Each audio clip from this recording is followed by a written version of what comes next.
कवने दिशा में चले गेला हो रमन जी,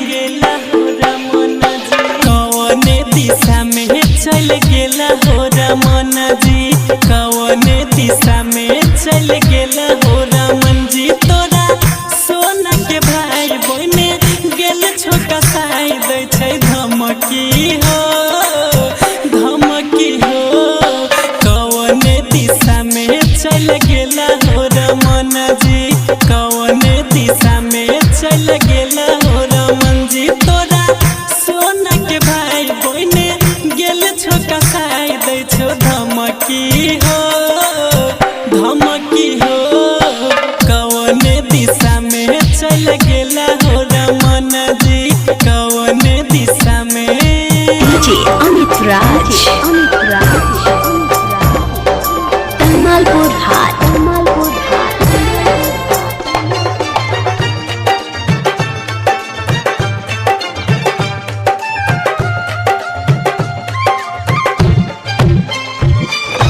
पहिले नहीं हम जानै छलियै होतै बड़का विवाद हो।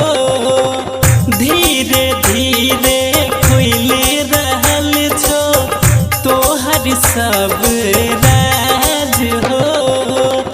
राइटर रमेश जी के फसल कई नंदू निराला के धमकल कई कैल हो एहन काज हो। कवन दिशा में चल गेला हो रमन जी, कवन दिशा में चल गेला हो रमन जी। तोरा सोना के भाई बहने गेल छोटा साई दै छो धमकी हो, धमकी हो। कवन दिशा में चल गेला हो रमन जी, कवन दिशा में। डीजे अमित राज, तमालपुर हाट,